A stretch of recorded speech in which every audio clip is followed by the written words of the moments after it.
Voltei. Capítulo 13. Revendo círculos de trabalho. O retorno ao Rio emocionava-me.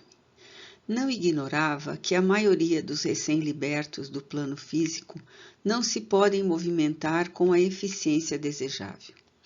Muitos espíritos permanecem como que anestesiados e inconscientes. Outros se demoram na incapacidade de qualquer apreciação de si mesmos, imobilizados pelo choque ou pelo terror. Comigo, porém, a situação diferia. A sede de saber renovava minhas forças. Relembrando os últimos instantes na experiência material, retomava mal-estar indefinível. A dispneia parecia uma entidade imaginária pronta a individualizar-se dentro de mim toda vez que a evocava em pensamento. Bastava recordar certos sintomas do esgotamento que experimentara no corpo de carne para registrá-los imediatamente no organismo espiritual. Compreendi desse modo que a mente possui incalculável poder sobre o nosso campo emotivo, e assim como poderia materializar ideias de doença, também deveria criar ideias de saúde e mantê-las. Baseado nessa convicção, procurei decifrar o problema em meu próprio benefício e passei a mentalizar o equilíbrio e a esperança, a alegria e o serviço. Estimulado pela proteção de valorosos amigos, cabia-me honrar-lhes o carinho e a devoção. Convidado, pois, a segui-los, competia-me apresentar o melhor padrão de energia, serenidade e entendimento. 13.1. Observações na crosta. Na volta, não se verificaram as peripécias da ida. Ao nos afastarmos mais extensamente do parque e achando-me amparado pelos companheiros que me ofereciam braços acolhedores, entregamo-nos à volitação plena. Perdurava em mim a impressão de viagem na linha horizontal, mas lembro-me de haver contemplado curiosamente a grande ponte que o facho luminoso destacava, espaço a espaço, calculando que íamos agora não só rapidamente, mas em maior altura.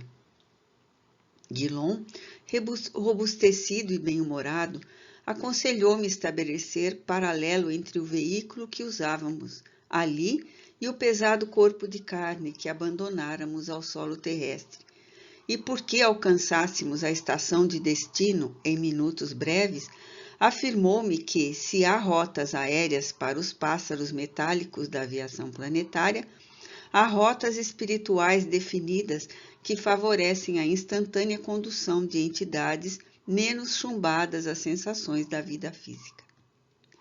Reparei que não atingimos a cidade, quais foguetes verticalmente derramados do céu, e sim com a naturalidade de alguém que desce uma escada de vastíssimos degraus perfeitamente disfarçados uns dos outros. Pousando no chão, senti estranha diferença. O contato com a terra semelhava-se ao de um magnete, o que me obrigou a concluir que a volitação só é possível com facilidade na crosta do mundo, aos espíritos mais envolvidos e adestrados na movimentação de certas forças fluídicas. Comentou Schutel as surpresas dos primeiros dias do homem desencarnado na vida extracorpórea, alegando que os decênios transcorridos no corpo carnal imprimem hábitos que efetivamente passam a constituir uma segunda natureza para a individualidade. Quando considerei a possibilidade de nos materializarmos em plena avenida para dar testemunho da sobrevivência, riu-se Guilom discreto e afiançou que, se tal cometimento fosse provável, a perturbação alcançaria muita gente, de vez que o próprio clarão, revelador da crença para demonstrar-se benéfico, há de penetrar gradualmente o templo interno de cada um, acentuando que, por isso mesmo, concede o Senhor suficientes recursos à mente encarnada para aproveitar-lhe as bênçãos na renovação e iluminação de si mesma. O progresso espiritual será sempre gradativo, sem violência e sem alarme. 13.2 Cortando a via pública. Era, contudo, uma novidade para mim devorar a distância nas vias públicas dentro da noite, sem ser visto pelos semelhantes encarnados. No dia imediato ao de minha liberação, em verdade, fiz pequena caminhada em companhia dos amigos que me amparavam. Entretanto, a posição de abatimento não me havia proporcionado o ensejo de experimentar toda a extensão da surpresa de que me via agora possuído. O que mais me espantava era a expressão espiritual de cada pessoa que me cruzava o caminho. Observei que muitas criaturas permaneciam acompanhadas por espíritos benignos ou por sinais luminosos, que me deixavam perceber o grau de elevação que já haviam atingido. Mas o número de entidades gozadoras das baixas sensações da vida física, a seguirem suas vítimas de perto, era francamente incalculável. Anunciou-me Guilom que bastaria breve exame para identificarmos a natureza do vício de cada uma. Pouco a pouco, embora o tempo curto, verificava por mim mesmo, através dos gestos com que se revelavam, os espíritos ainda presos às paixões sexuais, aos tormentos do ódio e aos caprichos da vingança.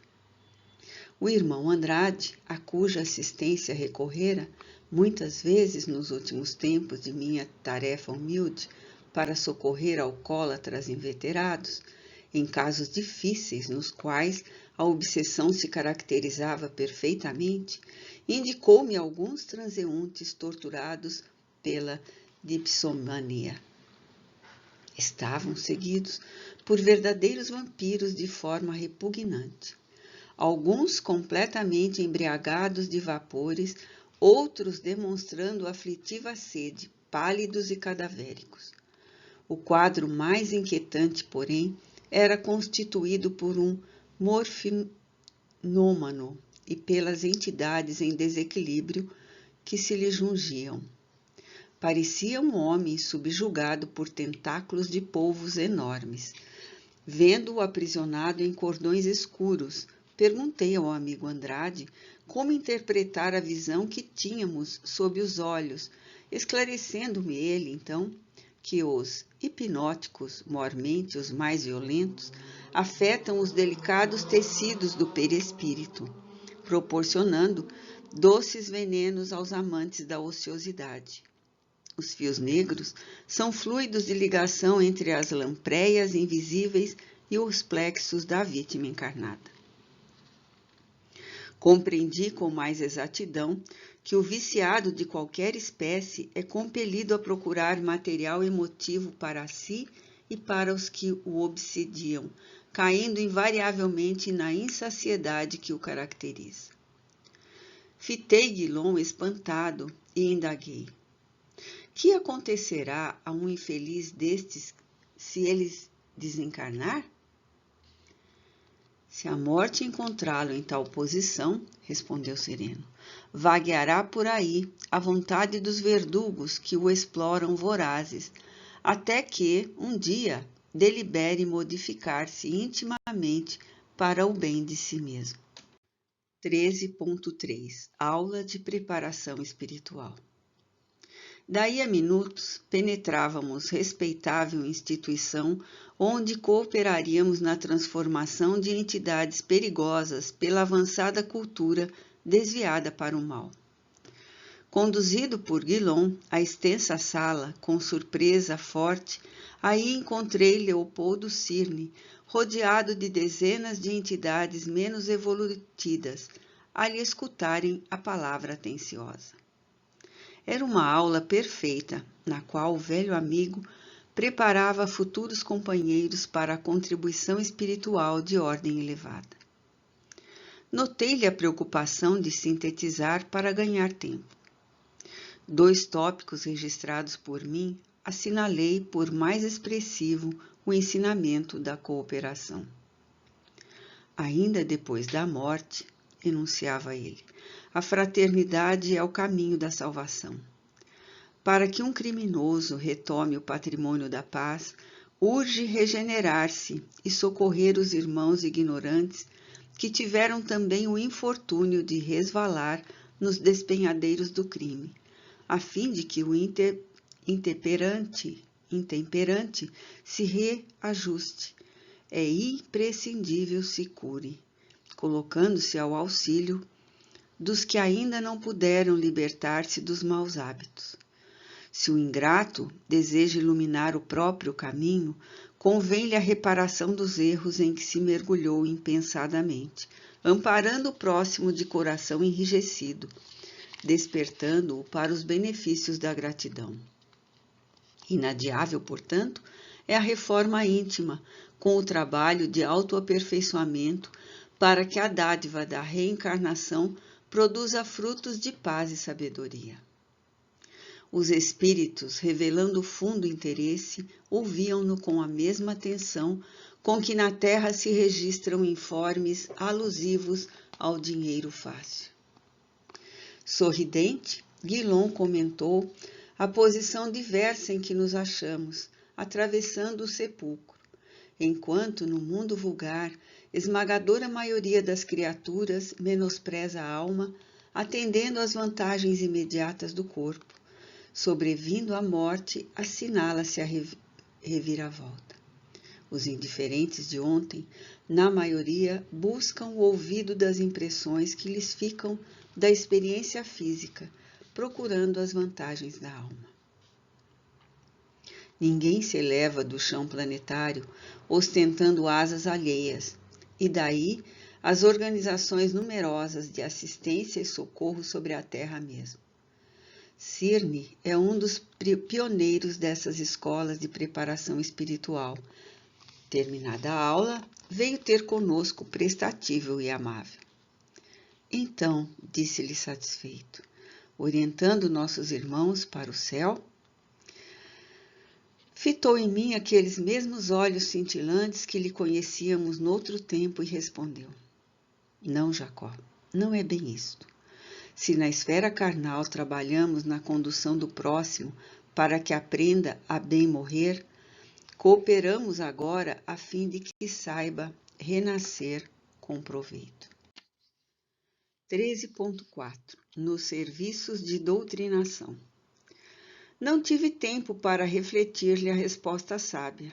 Schutel veio buscar-nos para o serviço de evangelização. Os trabalhos de socorro aos desencarnados endurecidos estavam iniciados com a prece do orientador da reunião. Naturalmente, poderiam ser instruídos em nossa esfera de luta, afirmou Guilhom compreensivo. Entretanto, os benefícios decorrentes da colaboração atingiram particularmente os amigos encarnados, não somente lhes aumentando o conhecimento e a experiência, mas também lhes suprimindo lastimáveis impulsos para o mal. Que os infortunados ali, diante de nós, eram perseguidores sombrios, não padecia dúvida. Não viam os benfeitores que até ali acorriam para melhorar-lhe as condições, embora agissem constrangidos pelas forças magnéticas que deles emanavam. Contudo, ouviam-lhes as instruções e advertências edificantes, através daqueles mesmos aprendizes das aulas do Cirne. Reparei então, com mágoa, a diferença que existia entre mim e os abençoados companheiros que me haviam trazido. Ao passo que nenhum deles era visível aos irmãos ignorantes e perturbados, não obstante as irradiações brilhantes que lhes marcavam a individualidade, notavam-me a presença entre os ajudantes intermediários, pertencentes aos cursos preparatórios de espiritualidade superior. Certa entidade reconheceu-me e gritou: Aquele ali não é o Jacó? E mirando-me de alto a baixo acentuou: Que é da luz dele? Sentindo a opacidade de minha organização espiritual e envergonhado com o incidente, recolhi-me ao silêncio e à inação, receando intervir nos serviços da noite, no desdobramento dos quais não sobrava tempo para qualquer indagação ociosa de minha parte. Finda que foi a tarefa, expus ao Guilhom o meu caso. Todavia, afagando-me os ombros fraternalmente, exclamou sem humilhar-me: Não se atormente, meu caro. Medite e ore. No momento oportuno receberá os necessários esclarecimentos. Esteja certo de que a sua luz virá.